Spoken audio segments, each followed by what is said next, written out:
Right to education हर लड़की का अधिकार है ये। इसी सोच के साथ मारवाड़ी युवा मंच गुवाहाटी ग्रेटर आया एक अनोखे टॉक शो के साथ, एक अनोखे प्रोग्राम के साथ इस नवरात्रि। मैं रोहन केडिया मारवाड़ी युवा मंच गुवाहाटी ग्रेटर का एग्जीक्यूटिव मेंबर और एक मोटिवेशनल स्पीकर होने के नाते आप सभी को नवरात्रि की हार्दिक शुभकामनाएं देता हूँ। आज मिलवाऊंगा आपको एक ऐसे शख्सियत से, एक ऐसे इंसान से जिन्हें साक्षात माँ सरस्वती का वरदान है। एक ऐसी शख्सियत जिन्होंने ये सिखाया है कि हर एक लड़की को एडुकेटेड होना बहुत ज़रूरी है। Assistant professor of Assam institute of management, ये एक रिसर्चर भी है, ये काउंसलर भी है, doctor Mrishi Agarwal. Hello doctor Mrishi Agarwal, how are you? I am good. From the Marwadi Yuva Manch, I wholeheartedly wishes you a very happy Navratri. Thanks a lot. Thank you, Rohanji. Dr. Mrishi, my first question is, how do you feel? Like, कैसा लगता है a female building her own identity? Like how you build your own identity today? How you feel today? बहुत अच्छा लगता है. It's really good. मतलब because I built my own identity, so today I have you here. Yeah, sure. So could be that's the reason why. Like it's something good. Like it's not easy. It's not easy, and I'll say that I'm blessed to have built my identity and have come to this position. As mentioned, you are a researcher. आप एक researcher भी है, आप एक counselor भी है. Please say me your journey till today. How it was? I'll say like lot of effort was needed because I belong to a very humble background. My family members, like we are 4 sisters and 2 brothers, so we had some financial constraints when I started with my journey. But yes, the best part of it was my father is a very broad-minded person, like who always used to value education a lot. So he never felt the need that like he should think before educating us. Like one thing which he ensured, despite of all the limitations, is that his children are very well educated. So that is one thing he ensured, and could be that is something which kept me going motivated. So yeah, as you like, I'll just like to say that I've done my PhD after I got married. Yeah. So my brother, my husband, my father, everybody has played a big role. So the saying goes that behind every successful woman, there is a man. So that holds really true for me. There are a lot. There's a pool of people who have made this journey of mine very. Like you can successful. say that your father was the person who strongly you give the credit to make you educated. Very much. अगर आपसे ये सच में बहुत बड़ी बात है कि 90s 80s के ज़माने में भी एक वैसे भी कोई एक मेंबर होते थे who it's a predicted the future कि फ्यूचर में आने वाले टाइम में एजुकेशन एक बहुत बड़ा रोल प्ले करने वाला है. As mentioned, you are a researcher. आपने बहुत सारी रिसर्चेस की है. Even I have also gone through your some of the research. The best one which I really liked and the very unique one that I liked. मेरे को सच में अच्छा लगा, वो नाम ही मेरे को बहुत अच्छा लगा. You are one of the researcher that I favourite था मेरा. Status of aged women in Kamrup district of Assam. अपनी इस रिसर्च के बारे में बताइए थोड़ा. Okay, so Rohan ji, this was the research which I had done for my PhD, and I had devoted 7 years to this research. 7 years? Yeah, 7 years. It's not a short period of time. Yeah,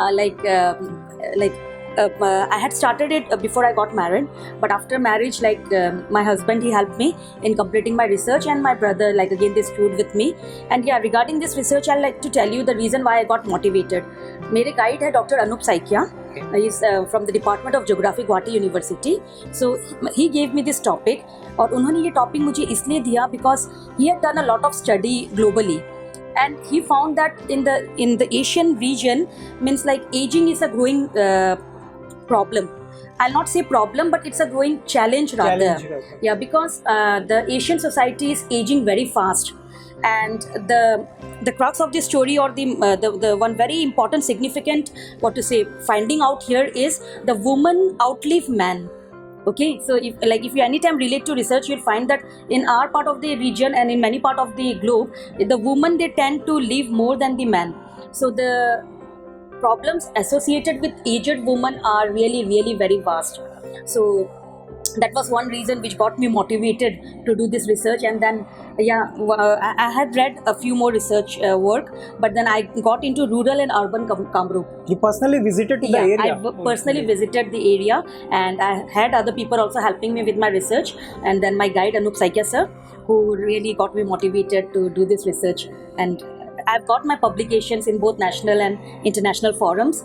I also presented a paper in Thailand in Asian Population Association. Like there was a conference, an international conference, where my project was accepted, and I was called for the same, and was also offered a scholarship for the same, for presenting my paper abroad.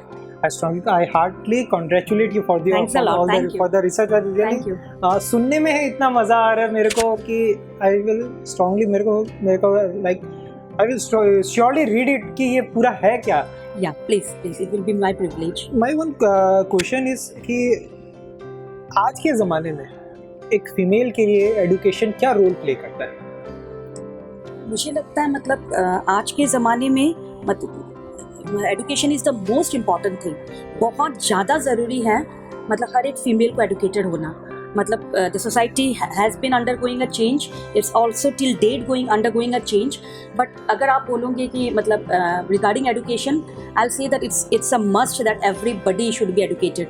B it the bare minimum, like what to say, a necessity, like education should be one criteria, like I feel that is very important. Hearing with you, I would like to share one ratio that right now the female literacy rate I have gone through like 2-3 days before is 65.46%. Really, it is increasing year by year. Whereas the male literacy rate, there's not a very much difference. It is 80%, and the female literacy, which was some years before, it was like only 50. It was coming in the 50%, and there it was before 40%. Right now, it is 65.46%. It is really increasing in a very high speed. Have you ever drawn your professional inspiration from any other woman? Yeah, I'll tell you, like I belong to a matrilineal society. Like I've been born and brought up in Meghalaya, Dura, like which is a matrilineal society. So I'll not say one like role model. Like could be Agatha Sangma as of now. Like you know Agatha Sangma. So there are many in my region like who has stand as role model, because we could never find any difference between like women pursuing their dreams and the male. Rather, we used to always say that this is a blessed society. Yeah. So like that was one thing. Yes. As a role model, I like to say that I take my mother as my role model, because she also belongs to a very simple background. She had very limited access to education, but उन्होंने फिर भी हम लोग को पढ़ने में बहुत मतलब she helped us. मतलब ये पूरी जर्नी में माँ का जो रोल रहा है, तो I always think when my mama with limited education can groom 6 of us, so we can make all of us so educated, why not me? So like she has stood to me as a role model. So that is all. I mean, it touches the heart hearing to you. Thank you. During the period of your education, that one thing which educated you, that motivated you, that you feel that what Mrishi Agarwal today you are looking at, you are for that reason. What motivated you during the period of your education? The motivating factor? Yeah. So I wanted to be self-dependent. So like from my childhood days, I had a dream that I should have my own car. Okay, I drive a car and I move around. Could be a very small dream, which like I started with. Okay, just seeing my professors in the campus driving their vehicles. So I did not know what God has for me, but yes, I knew that I have to keep on moving despite of all the limitations or all the challenges which will come my way. But I was motivated enough to focus my dream, like because there were certain things like which kept me going. So and yes, one thing, I was always very fond of education. Like I always was very fond of studying. Could be my childhood days. Like everybody says that you had spent your entire childhood just studying and studying. So to me, I was more of a bookworm. Okay, so that is something like having yeah. So that, since I had devoted so much of time to my studies, तो एक था कि yes, ultimately could be. अपने academics books के साथ ही आप associated रहती थी या उसके अलावा भी कुछ books? I like to say that I was like I'm blessed with the gift of GAMP. I was a very good speaker in debates. So extracurriculars were always a cup of tea. So like it wasn't that only academics and only my like what to say books, but I was also good at my extracurriculars. So Really, debating was one skill which I have always it's very, mastered. very much unique that we find in any female today. Thank you. Thank you. कुछ सालों पहले female education was not so popular. तो female education की अगर हम बातें करते थे तो यार कि क्या ज़रूरत है, लाइक सम इयर्स बिफोर कि यार हो जाएगा, बहुत पढ़ लिया. एंड आई एम श्योर कि वो कंजर्वेटिव जो थिंकिंग थी कहीं ना कहीं आपने भी कहीं ना कहीं फेस की होगी. तो उस सोच के साथ, उस कंजर्वेटिव थिंकिंग का मुकाबला आपने किस तरह से किया? देखिए मतलब एक ये था कि जब तक मैंने एमएससी की तब तक मतलब क्योंकि फैमिली का पूरा सपोर्ट था तो मतलब चीज़ बहुत अच्छी से सेल हो रही थी. It was selling, the entire journey was selling very good. पर हाँ, जब शादी की बात आई तब एक मतलब ये क्वेश्चन था कि मतलब if I am so qualified, whether I'll be allowed to carry on with my future, with my career, whether मतलब मेरे मतलब जो भी इन-लॉज होंगे वो मुझे आगे मतलब जॉब करने अलाउ करेंगे, पढ़ने अलाउ करेंगे. तो देखिए, एक तो जब मैंने पीएचडी की एडमिशन ली तब मैंने शादी के पहले ही पीएचडी की एडमिशन ली. तब पापा को ये सवाल हमेशा पूछा जाता था कि अगर बेटी को इतना पढ़ाओगे तो मतलब इतना पढ़ा लिखा तुम लड़का मतलब तुम्हें मिलेगा कि नहीं. तो पापा ने ये कहा कि मैं नहीं रोकूंगा, मतलब बेटी अपना नसीब लेके पैदा होती है, मैं नहीं रोकूंगा, इसे पीएचडी का एडमिशन लेना है वो मैं दिलवा दूंगा, आगे मतलब जो इसका नसीब हो. तो मतलब कभी भी कोई जगह रोका नहीं उन्होंने. सो मतलब जब उन्होंने नहीं रोका तो एक इनर मोटिवेशन था कि मतलब रुकना तो नहीं है. And luckily like I am blessed with a husband like Amit Agarwal. So he is one person जिन्होंने मतलब कभी भी मुझे मुड़ के मतलब पीछे मुड़ना कभी सिखाया ही नहीं. So he helped me through thick and thin. So I'm here today. You can say that your husband, say Amit Agarwal ji, has totally helped you throughout your career. Very much. I would like to mention that Amit Agarwal ji, एक ऐसा नाम जो मारवाड़ी युवा मंच का हर एक बंदा उनका नाम को बड़े सम्मान से लेता है. He is the president of All India Marwari युवा मंच and she is the first lady of Marwari युवा मंच. Thank you. And आपने जैसा कि हमें ये बताया कि आपने अपनी पीएचडी अपनी शादी के बाद कंप्लीट की.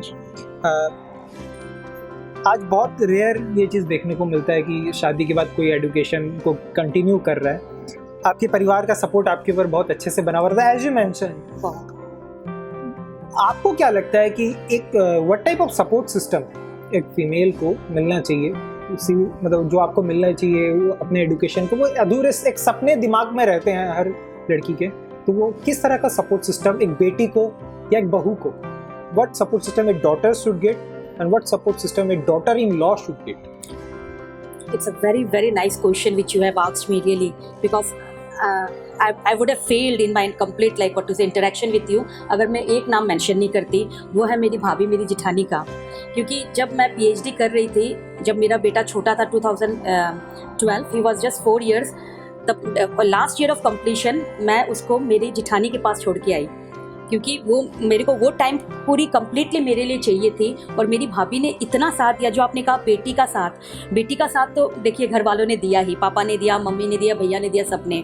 बाकी रहा जीवन साथी का साथ, वो मुझे बहुत मिला. और जहाँ इन लॉज की बात आई तो मैं बोलती हूँ मुझे शायद द बेस्ट मतलब इन लॉज मिले. मेरे भैया भाभी जो नलबाड़ी रहते हैं, मैं मेरे बेटे को उनके पास छोड़ के आई और मेरे को 45 डेज़ अराउंड लगे ये करने में. उसके बीच में अगर कभी मेरे बेटे की थोड़ी तबीयत भी गड़बड़ हुई हो कुछ भी, उन्होंने मुझे कुछ नहीं बताया, सब उन्होंने खुद हैंडल किया, सो दैट मैं अपना पीएचडी कंप्लीट कर लूँ. और मतलब उसके बाद मतलब मुझे पता चला कि हाँ बीच में इसकी तबीयत भी थोड़ी ख़राब हुई थी या जैसे भी. तो मैं सच्ची बोलती हूँ मतलब एक मतलब शायद भगवान ने एक एक कड़ी मतलब इतनी अच्छी से जोड़ी. तो मैं बोलूँगी बेटी या बहू, मैंने कभी ये डिफरेंस ही नहीं देखा मेरे परिवार में. मतलब जितना मेरा लाड मेरी ऐसे बेटी हुआ, उतना ही लाड मेरा बहू की तरह होता है. और जिस दिन पीएचडी मेरी कंप्लीट हुई और मेरी फ़ोटो आई पेपर में, तो मेरे जो ब्रदर इन लो है जेठ जी, वो नलबाड़ी में मतलब घूम के सबको दिखा रहे थे कि ये हमारी बहू है. तो मुझे नहीं लगता कि इससे ज़्यादा मतलब और इससे ज़्यादा आपको और बहुत मैं बड़ा कुछ एक्सपेक्ट कर सकूँ. मतलब ये सच में एक फैमिली का सपोर्ट सच में बहुत ज़रूरी होता है। और ये सबसे बड़ी बात थी कि आपने, मेरे को ये बात पता थी आपने कि आपने अपने शादी के बाद पीएचडी की, लेकिन मेरे को ये बात नहीं पता थी कि आपने मतलब after being a mother you have done your PhD. It's really right now I feel that I need to really salute you for the Thank you. All credit goes to my family, I'm telling you. Really it's a very big thing that you have said. Thank you. कुछ I would like to give a situation right now. एक situation कुछ time पहले एक लड़की का एक किस्सा मैं आपको पूछना। I want to know that what is your suggestion about that. कुछ दिनों पहले मैं एक लड़की से मिला हुज एंगेजमेंट वाज फिक्स्ड, सब कुछ हो गया था। उसके फियांसे के साथ उस लड़की ने अपने फियांसे के साथ एंगेजमेंट तोड़ दी। सी सेड कि मैं नहीं करूँगी। उस लड़की का ये डिमांड था कि she wanted to carry out her profession after being married, जो कि उसके फियांसी को मंजूर नहीं था। उस मोमेंट पे उस लड़की ने सिर्फ इसी बात को सुन के अपने उस एंगेजमेंट को वहीं ड्रॉप कर दिया। सी सीज्ड दैट हर एंगेजमेंट। लोगों ने, सोसाइटी ने, उसके पेरेंट्स ने, उसकी फैमिली ने, उसके रिलेटिव्स, फ्रेंड्स, सब ने कहा कि यार इतना अच्छा लड़का, इतनी अच्छी फैमिली, तूने क्या कहता ना कर दी, ये तुमने अच्छा नहीं किया। द गर्ल बिलीव्स दैट उसने सही किया। शी बिलीव्स कि नहीं, जो किया उसने अच्छा किया। व्हाट डू यू थिंक कि क्या उसने सही किया या गलत किया? She strongly was totally was focused over her career, over her profession. वो अपने प्रोफेशन के साथ कोई समझौता नहीं करना चाहती थी। देखिए रोहन जी, मैं एक बात कहूँगी यहाँ, मतलब राइट या रॉन्ग कहना बहुत डिफिकल्ट होगा, क्योंकि मैं अगर एक ओवरऑल पर्सपेक्टिव देखूं तो मुझे लगता है कि कुछ मैंने ऐसे एग्जांपल्स देखे हैं जहाँ की पहले वर्किंग वुमन को अलाउ नहीं किया गया, पर बाद में उसको फैमिली ने अपनाया या उसको अलाउ किया। कुछ दिन बाद जब लड़की का वो कॉन्फिडेंस आ जाता है कि ये घर भी संभाल पाएगी और अपना फ्यूचर भी संभाल पाएगी, तो वो एक सिचुएशन होती है जहाँ मैं कहूँगी कि कुछ पर्सपेक्टिव ये हो सकते कि हाँ, वो अगर वो कर लेती एंगेजमेंट तो अच्छा रहता, शादी कर लेती तो अच्छा रहता। पर फिर भी मैं एक बात कहना चाहूँगी, क्योंकि वो लड़की, देखिए, उसका एक वो सपना है और उसने अपने आप को उसी तरह से अपनी ज़िंदगी देखी है। तो कहीं ना कहीं देखिए ये गलत भी होता अगर वो उस चीज़ को उस समय अपना लेती और उसके बाद उस चीज़ के लिए वो अपने घर को अगर नहीं शेप दे पाती अपने घर को बाद में, क्योंकि आप देखिए आज situation, life has changed, it has changed drastically. पहले जैसे कि हाँ बहुत कुछ था कि लड़की ग्रूम हो जाती थी, उस माहौल में रह जाती थी, ढल जाती थी। वो भी बात सही है, मैं नहीं बोलूँगी वो बात गलत है, पर आज जो लड़की, देखिए, जहाँ पैदा होने के बाद ही हम कोई डिफरेंस नहीं लाते हैं, ठीक है, आप उसको इक्वली पढ़ाते हो, आप उसको उस पोजीशन तक लाते हो, और फिर जब वो फ्लाई करना चाहती है उस समय आप कहते हो कि नहीं, अब तुम उड़ नहीं सकती, उसके पर काट दिए जाते। तो उस पर्सपेक्टिव में, उस पॉइंट में अगर मैं उसको कहूँ तो मैं कहूँगी कि शायद उसने जो किया वो उसके लिए ठीक था, क्योंकि वो कहीं सोच पा रही थी कि वो शायद आगे जाके इस चीज़ को नहीं संभाल पाएगी, वो अपनी उड़ान अपने खुद तय करना चाहती थी शायद। हाँ, ये उसके लिए शायद बहुत बड़ा एक इम्पेडिमेंट हो जाता। अगर कर भी लेती आज जबरदस्ती ये शादी, तो पता नहीं वो रिलेशन कैसा रहता, वो कितना अपनी फैमिली को दे पाती, वो एक सवाल उठता है मेरे मन में। तो इसीलिए मैं कहूँगी कुछ राइट या रॉन्ग नहीं होता, देखिए, पर एक अपना सपना क्या है और उसने अपने बारे में क्या सोचा है, जिंदगी उसे जीनी है जी। अपने सच क्या है कि जिंदगी अपने हिसाब से जीने का सबको अधिकार है। और मुझे लगता है कि जहाँ मैं ये चाहती हूँ कि थोड़ा सा एक माइंडसेट सबका चेंज हो। यहाँ मैं ये चाहती हूँ कि जब आप अब जब अपने ये बात करते हैं कोई डिफरेंस नहीं करे, तो कहीं ये भी सोचना पड़ेगा कि हाँ, इफ़ अगर कोई वर्किंग बहू आ रही है तो उसे भी हम अपनाएं, क्योंकि जरूरी नहीं है कि अगर वो वर्किंग है तो वो घर नहीं संभाल पाएगी, क्योंकि हर फीमेल्स में एक हाउसवाइफ छिपी रहती है। जी, वो बेटर संभाल पाएगी। We see a lot of females who are highly educated, highly talented. उनमें एक सपना रहता है, just as you said. हम देखते हैं कि after her marriage बहुत ऐसा देखा गया है कि उनकी शादी के बाद they have to drop their profession, लेकिन सपने आंखों में रहते हैं। वो आज भी उड़ना चाहती, उन्हें लगता है कि काश हम ये कर पाते, ये they have the basic knowledge, लेकिन कुछ ना कुछ वजह से वो नहीं कर पाती। What do you want to say about this? देखिए, ऐसा क्यों होता है?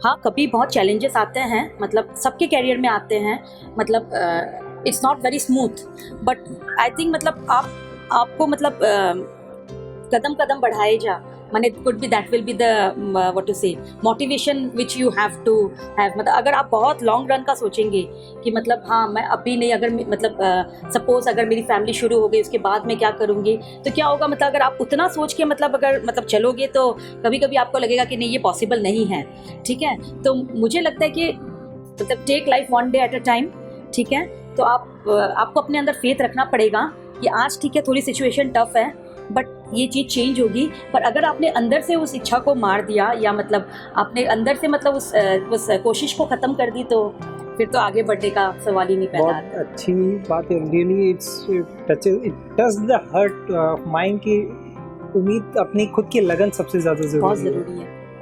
एक फ्लेक्सिबिलिटी होनी चाहिए, यू कैन से दैट। हाँ, एक फ्लेक्सिबिलिटी होनी चाहिए। और मतलब मैं हमेशा ये कहती हूँ, मैंने आगे भी मारवाड़ी युवा मंच के फोरम में भी ये चीज़ कहा है कि बहुत बार ये लोग कहते हैं, I don't know whether it's right या रॉन्ग, कि मतलब एक औरत ही एक औरत को बढ़ने नहीं देती आगे, ऐसे कहते हैं लोग। या मतलब तो अगर ऐसी कोई भी सोच है या कुछ भी अगर ऐसी बात है, वो गलत भी हो सकती है। पर मैं ये कहूँगी कि अगर आप मतलब किसी को मतलब मैं बस यही कहना चाहूँगी कि आप कुछ जरूरी नहीं कि आप कुछ बहुत कुछ कर जाए, पर अगर आप किसी को देख रहे हैं कि वो आगे बढ़ना चाहती है तो उसे कभी ना रोके। चाहे वो आपकी बेटी हो, बहन हो, बहू हो, मतलब आप जितना हो सके आप अपने तरफ से कीजिए, आगे उसका नसीब है वो उसे ले जाएगा। पर don't become an impediment for anybody's growth.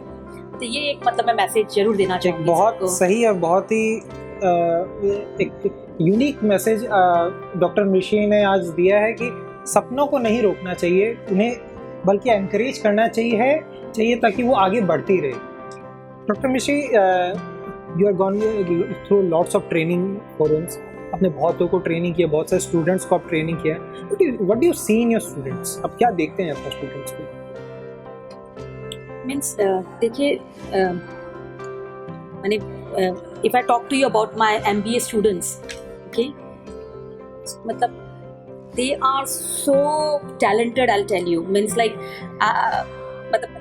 at least 15 years of my journey in AIM, I found students with the best of brains. Means I'll tell you, देखिए कुछ limitations हैं नॉर्थ ईस्ट में, कुछ फाइनेंशियल कंस्ट्रेंट्स भी रहते हैं, कुछ मेरे को स्टूडेंट्स ऐसे भी मिलते हैं जो मेरे को लगता है कि इससे बहुत बेटर मतलब ऑर्गेनाइजेशंस में जाके वो कर सके, पर जो उनमें इनर क्वालिटी है वो कोई नहीं ले जा सकता। तो मतलब प्लेसमेंट्स भी हमारे उतने ही अच्छे होते हैं। तो मैं एक चीज़ देखी हूँ कि मतलब ओनली एजुकेशन की बात नहीं है, जब हम स्टूडेंट्स को लेते हैं तो हम उनमें बहुत सारी क्वालिटीज़ देखते हैं, be the dancing skill, be it the singing skill, everything, yes everything. And north east is rich in this, I tell you. तो मैं ये कहती हूँ कि मैं स्टूडेंट्स में हमेशा एक मतलब वो ऊर्जा देखती हूँ, मतलब that feeling of happiness could be. उसीलिए मतलब हम जब एकेडमिक्स में रहते हैं तो हम कहते हैं कि मतलब हमें एवरीडे इतने नए चेहरे और इतने स्ट्रॉन्ग मतलब what to say strongly motivated लोग मिलते हैं, तो विच कीप्स अस गोइंग। मतलब this is one plus point I tell you. And yes, I have learned a lot from my students, क्योंकि उन लोग बहुत इंटेलिजेंट होते हैं and they are very techno savvy, okay, and they can really माने they are the change makers. So आपको एक you are a professor, you are trained the students, हर साल एक बहुत बड़ा बैच पास आउट होता है, फिर नया बैच आते हैं और teaching is a very noble profession, बहुत लोग आपको जानते हैं। हाउ डू फील जब आपको कोई अगर एक ऐसा स्टूडेंट आपको मिल जाए जिसे सबका चेहरा ऑब्वियसली आपके लिए याद रखना पॉसिबल भी नहीं है, लेकिन वो चेहरा मतलब वो स्टूडेंट आपको नहीं भूलता, आपको बतला लेता था, हाउ डू फील कि कैसा लगता है कि मतलब रोहन जी आपने बहुत मतलब अच्छा सवाल पूछा। शायद मतलब इस चीज़ से जो खुशी मिलती है ना, मतलब जब कोई स्टूडेंट आपको देखता है और मतलब आपको याद करके फिर पूछता है, आवाज़ दे के भीड़ में बुलाता है कि मैम आपको याद है। और क्या पता हमारे तो जो MBA करते हैं उनके बाद उनका प्लेसमेंट हो जाता है, तो जब वो 5 साल बाद मिलते हैं तो वो फुल्ली चेंज, टोटली पर्सनालिटी भी चेंज, सब कुछ बहुत। और जब फिर वो आपको ग्रीट करते हैं मतलब तब लगता है कि हाँ मतलब आपने कुछ अचीव किया है। They really make you feel that you have achieve something. और जब उनको सक्सेसफुल देखते हैं, अगर एक छोटी सी भी बात उनको हमारी याद रह जाती है ना, तो उससे बहुत खुशी मिलती है कि मैम आपकी वो क्लास हमें याद है। दिन बदल जाता है सच्ची में। This is a very nice question and शायद मतलब this is what really helps us keep us going. How do you balance your both work and life together? Work life and personal life. How do you balance both? Again, I'll tell you, I'm blessed to have Amit with me. So देखिए मतलब this is one thing like I am so thankful to God that मतलब वो जो मतलब work life balance उसमें मेरा बेटा अमन, मेरे हस्बैंड अमित एंड एवरीबडी मतलब they have stood with me, क्योंकि देखिए टफ होता है, मैं नहीं बोलूँगी क्योंकि कभी जब अगर छोटे में क्या होता था जब मेरी मतलब फुल टाइम क्लासेस रहती थी तब कभी अमित को भी रुकना पड़ता था घर, so that we can take good care of Aman. जैसे अभी भी कि आज घर पे आप ये बहुत सही, बहुत यूनिक और बहुत एनकरेजिंग इंस्पिरेशन है फीमेल्स के लिए कि हस्बैंड नॉर्मली ये नहीं होता है, आपको एनकरेज कर रहे हैं पढ़ने के लिए और खुद he is looking after the home and very much inspiring. This was one thing मतलब, और हाउस होल्ड वर्क मैनेज हो जाता है मतलब पर या मतलब the main thing is grooming my child well, क्योंकि मतलब कोई भी ये एक लिमिटेशन रहनी नहीं चाहिए कि मतलब जिस कारण से मतलब कोई भी हमें कमी मतलब अपने मतलब बेटे के ग्रूमिंग में महसूस हो, तो वो उसमें मतलब मेरा बहुत बहुत साथ दिया है अमित ने। और मतलब हर छोटी छोटी बातों में कोई भी डिसीजन लेना हो and thinking out of the box, मतलब कभी भी उन्होंने मतलब जैसे सोसाइटी सोचती है उसी तरीके से नहीं सोचा, जहाँ मतलब सोच अलग रखनी हो तो वो सोच अलग भी रखते हैं। तो ये एक मतलब हमेशा एक वो रहा कि आज जैसे हमारी सिचुएशन में हमें क्या करना है वो उन्होंने मुझे मतलब बहुत हेल्प किया। Do you feel yourself that आज आप एक इंडिपेंडेंट लेडी है जो अपनी खुद की सोच के साथ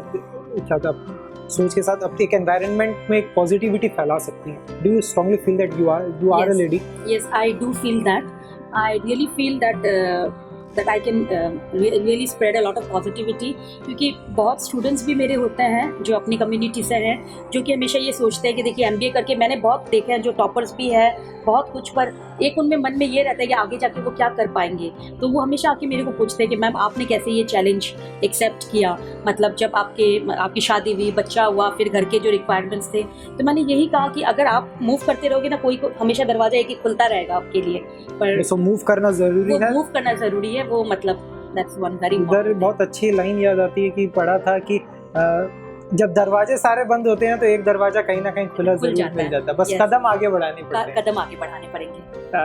हमारी जो आज की जो लड़कियां जो पढ़ना चाहती हैं, कुछ रूरल एरियाज में भी हैं जो लेकिन वो रिसोर्सेस नहीं मिल रहा है, कोई जगह पे आज भी होता है कि ठीक है बहुत पढ़ लिया, जो लड़की पढ़ना चाहती है उनके लिए आपका क्या सजेशन है? Coming up to the last question, मैं तो यही कहूँगी कि मतलब don't let limitations limit you, ठीक है। लिमिटेशंस आप अगर रूरल की बात करोगे तो अर्बन में भी हैं, जैसे आप देखते हो आज मेट्रो सिटीज़ में बहुत सारे चैलेंजेस हैं, मतलब the larger the city the more challenging the situation is, मतलब to me the rural places are still safe, okay, मतलब at least north east is very safe. तो मतलब मैं ये कहना चाहूँगी कि मतलब don't let this limitation stop you, मतलब आप अगर मूव करते जाओगे, and today with the access to technology there's a lot of changes which have come in, so you have to keep yourself updated, okay, from the very beginning you have to have very clear goals, so I don't think like anything can stop you, मतलब अगर आप seriously अगर आप कुछ करना चाहो और and open up and talk with people, मतलब networking has to be very strong, मतलब अगर आप रूरल एरिया से भी हो तो आपको ये बात एक हमेशा याद रखनी पड़ेगी कि मतलब you have to try and look at people, get in touch with them, talk with them, network very well, तब क्या होगा जो भी आपको एक लिमिटेशन लग रहा है शायद आपको आप ओवरकम कर पाएंगे। बहुत सही सजेशन आपने दिया। Just one question with the coming scenario, जो अभी कोविड-19 के टाइम पे जो एजुकेशन का जो सिनेरियो था वो टोटली चेंज हो चुका है। लाइव क्लासेस थी, लाइव क्लासेस वो धीरे धीरे बदल के अब टोटली वीडियो क्लासेस पे आ गया।